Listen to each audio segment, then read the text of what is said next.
R&B superstar Chris Brown is the latest celebrity to now come under focus in the Sean Combs story due to a new explosive documentary. Older allegations about Brown assaulting a woman at a Combs party are being viewed in a very different light. Chris Brown is sweating like crazy right now. Word is Diddy's got his hands on some wild footage that's got Chris in full-blown panic mode. After rumors started swirling about an explosive video linked to some serious accusations, things are heating up. And with Diddy's track record, this one isn't looking like it's going to drop quietly. Ever since the news broke about a new documentary coming out, Chris Brown hasn't been getting much sleep. The documentary, titled Chris Brown, A History of Violence, has already stirred up a storm. In the film, multiple women have come forward to share their experiences with Chris, and the details are shocking. The girls want to know a couple of questions, things. For the young ladies, I mean, what's up, man? You got a girl or what? Nah, I'm keeping my options open, so y'all be checking for me, you know? At the forefront of the documentary is a woman who didn't want her name revealed, so she goes by Jane Doe. She claims Chris Brown mistreated her back in 2020, though his lawyers have denied her accusations. In the film, Jane Doe talks about how difficult it was to come forward, saying that even as a Jane Doe, some people figured out who she was, leading her to face death threats. In the movie, she recounts her move to Los Angeles to pursue a dance career. In December 2020, she went on a trip to Miami with a friend. On December 30th, she says she received an invitation to join Diddy on his yacht. Once she arrived, she noticed Chris Brown was there and saw it as a sign that maybe he could help guide her career or offer advice. She talked to him, and at some point he handed her a drink. Shortly after that, her memory got fuzzy. She also doesn't remember seeing him pour it, but she drank it, and then he handed her another one. After that, she was kind of out of it.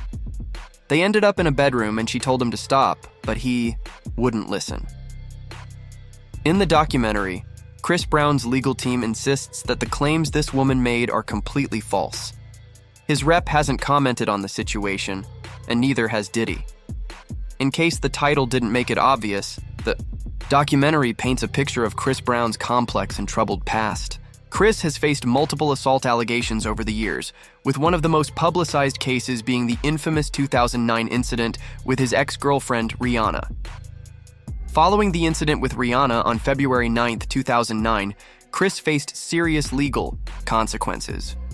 He was charged with felony assault and making criminal threats in March, ultimately pleading guilty 3 months later.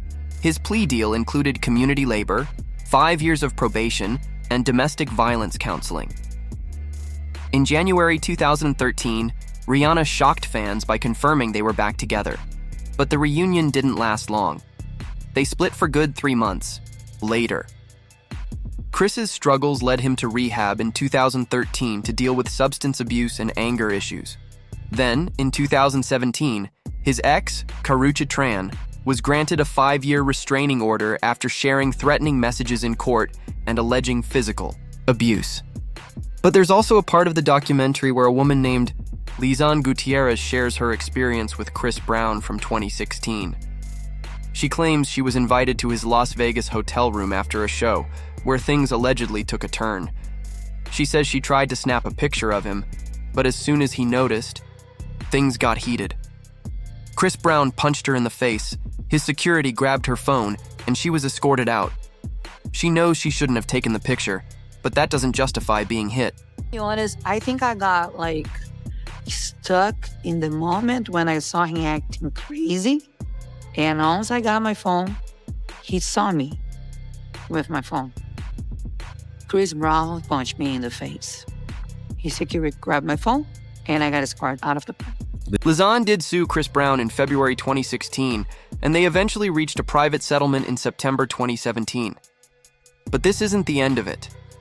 What's also interesting about this documentary and Chris Brown is that his name just popped up the other day because of Diddy. We've already mentioned that Chris was on Diddy's yacht, but there's more to be said about that whole situation. All kinds of people and celebrities have been brought up recently thanks to Diddy and the allegations against him that are coming to light. But surprise, surprise, Chris Brown is now tied to Diddy, and it's not looking good. Now let's be clear, Jane Doe isn't accusing Diddy himself of any misconduct in this particular incident, although she claims she did see him at the event and noted that he seemed nice. The bigger context here can't be ignored. This allegation about Chris Brown surfaces while Diddy is already under intense scrutiny, facing multiple SA lawsuits and currently charged with federal crimes in New York, including racketeering conspiracy, trafficking by force, fraud and coercion, and even transportation for prostitution. Diddy has been denied bail several times and now awaits his trial, which is currently scheduled for May of next year. Right now, Diddy's brand is beyond toxic, it's radioactive. Every major public figure and company is keeping their distance, avoiding any association with him and, by extension, the alleged crimes he's implicated in. A critical part of the criminal case against Diddy is the claim that he ran a criminal organization, a network of accomplices who played roles in or enabled the alleged crimes. As with any such case, co-conspirators and witnesses become an important point. Could celebrities or other high-profile figures become part of this investigation, even if indirectly? Is Chris Brown a target all of a sudden as one of those people who helped keep the freak-offs running? Now back to the documentary. Jane Doe says that when she stepped onto Diddy's luxury yacht, she walked into a trap. Chris Brown handing her drinks throughout the evening is something that Diddy is known for. It's exactly how he drugged a few of his victims too. She felt the same symptoms that other Diddy victims have described: unable to move, dizzy, and weak. It's an experience of powerlessness. Curiously, Jane Doe says she continued to communicate with Chris Brown after the incident. She reportedly sought closure and clarity on what happened, something that's not uncommon in such cases. Often victims may remain in contact with their abuser due to a range of psychological factors, including confusion, denial, or fear. Later, through therapy, she says she fully came to grips with the horror of what had happened.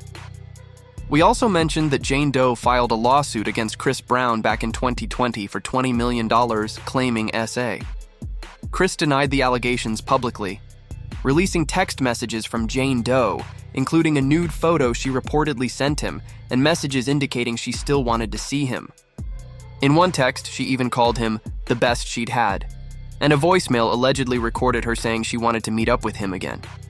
Chris used these messages to assert his innocence, even posting about it on social media, writing, "No more dragging me through the mud. You don't play with people's lives like that."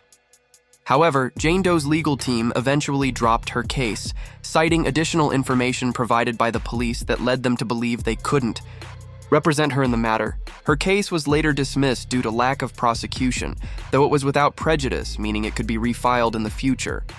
Even with the dismissal, Jane Doe has continued to share her story, and her attorney, Ariel Mitchell, publicly stated that she believes her client's account 100%. Ariel also expressed regret, saying she felt she couldn't build the level of trust with Jane Doe necessary to get all the information she needed to represent her effectively. This makes one wonder, was there more to the story that Jane Doe wasn't able to share with her legal team? It's worth noting that the setting of this alleged assault, the yacht, plays a significant role here. While Diddy isn't directly implicated in Jane Doe's allegations, the yacht belongs to him, and similar incidents have reportedly occurred on his properties. Think about Grau Mark, who alleged that Diddy's son, Christian Combs, assaulted her on another Diddy-owned yacht in 2022. This lawsuit claims Diddy shares responsibility due to premises liability, meaning he would have a legal obligation to maintain a safe environment on his property. That lawsuit is still ongoing, but the parallels between the two cases are striking. With all this in mind, a looming question is whether Chris Brown could somehow play a role in Diddy's prosecution. Could he have information relevant to Diddy's alleged criminal activities? There's no concrete evidence linking Brown to the crimes Diddy is accused of, and many of Brown's legal troubles are unrelated or have been resolved. But in cases involving allegations of widespread abuse, federal prosecutors may cast a wide net, questioning anyone within the accused's social or professional orbit. But there is something to be said in Chris Brown's defense, too. Not everyone thinks that Chris is to blame. Yes, he made mistakes in the past, and he admitted them. However, it seems to many like his situation is being exploited. The problem I have with the Chris Brown documentary is that when it comes to the victims and alleged victims, these networks aren't doing it because they're trying to actually raise awareness to anything. They are...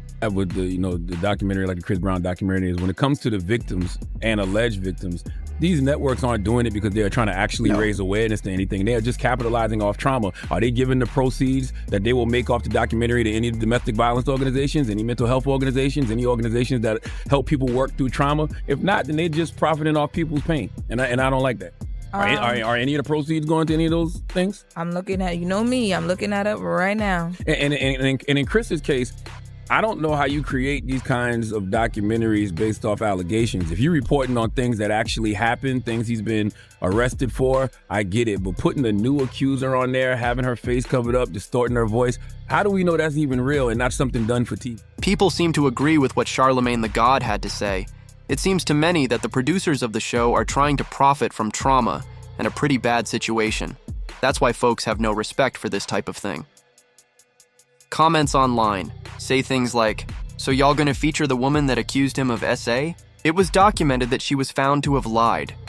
If you're going to tell it, tell the truth." I hope he sues everyone involved because it's been proven at least one lied and tried to extort money from him. I already know I'm not going to watch this because it's BS. Whose idea was this to put this out? As we can see, the truth isn't easy to find. It's not exactly black and white, so to speak. There's more to this story, and only time will tell if Chris actually decides to sue some of the producers of the show. But what do you think about the latest allegations against Chris? Do you think he's guilty? Also, what about his connection to Diddy? Do you think there's more to his involvement? Let us know your thoughts down below.